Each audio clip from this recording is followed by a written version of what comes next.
Welcome back again to the Room of Despair, and once again take 5 with Nige. Hope you're having a cracking Monday.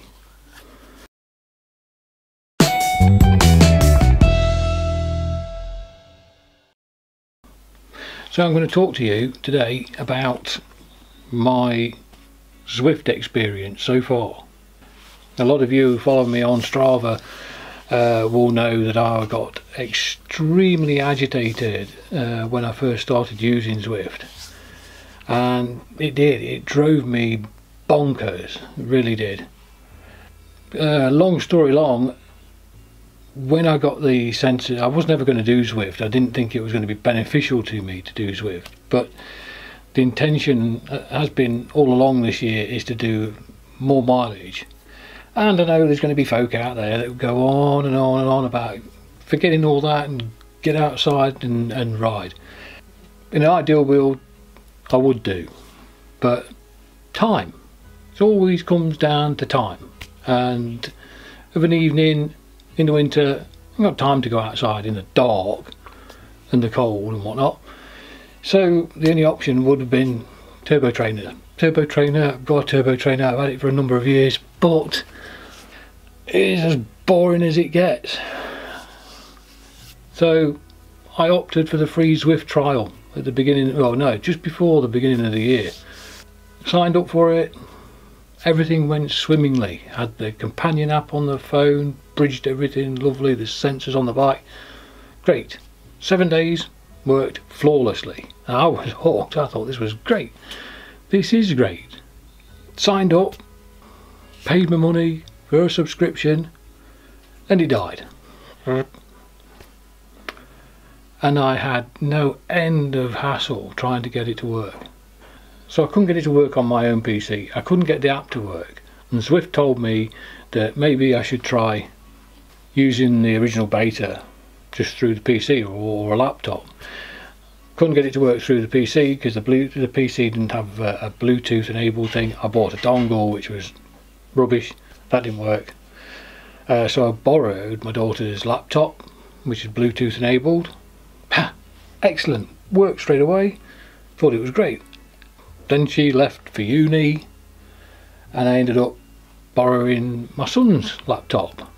Again, hooked up through the beta, worked it flawlessly. So Nige, buy a laptop, which I did. Bought a laptop, plugged it all up, got really excited when it arrived, and it just kept coming up that the Bluetooth is not switched on. The Bluetooth was switched on, it worked on the PC, on the laptop. The new laptop was working fine. The Bluetooth was switched on, but Zwift was saying no, doesn't work one.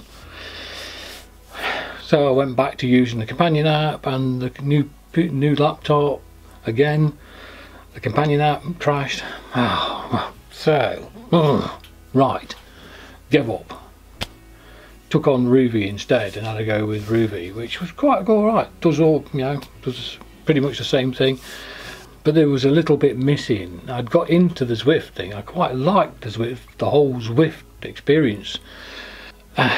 So I kept plugging away, even to the point of posting on the Zwift forum. And somebody came back and gave me a load of suggestions, which I went through all these suggestions. And finally, one suggestion was to delete the companion app from the mobile phone, from the phone device. So I did, and reinstalled it. And Bob's your auntie. It's worked ever since. And touch wood, continues to work without a single problem. So yeah, cost me a bit of money, finally got there in the end. I didn't think I would get so excited and so involved in using Zwift, but it's great. I think it's fantastic. I haven't got a fancy turbo trainer that costs a couple of £100. I've got a state-of-the-art dumb trainer from Wiggle for 50 odd notes. So I haven't got the resistance thing that it tells you when you're going uphill, it puts on the resistance. I have to do it differently. I've come up with a different way of doing things, and that is through cadence, and I just keep the cadence. If I start to go uphill, I'll put the cadence on. If I can keep the cadence high, by the time I get to the top, it feels like I've climbed the blooming hill.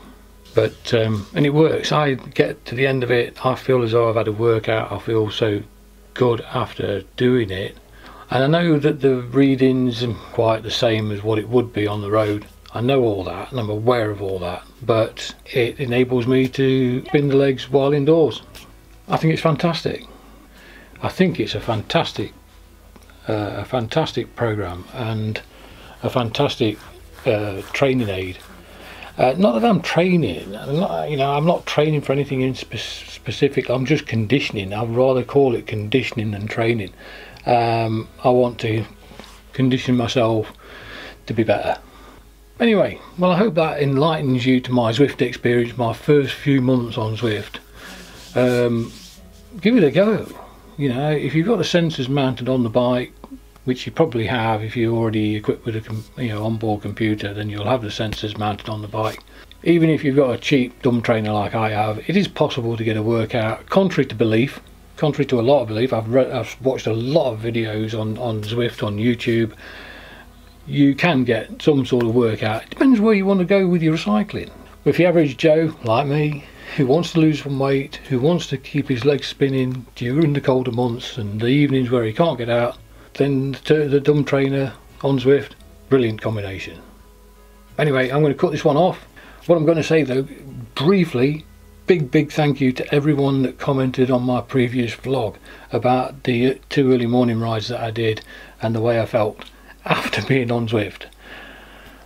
Thanks a bunch. I think that's done it. I think that's my take 5 with Nige. Thank you for joining me once again.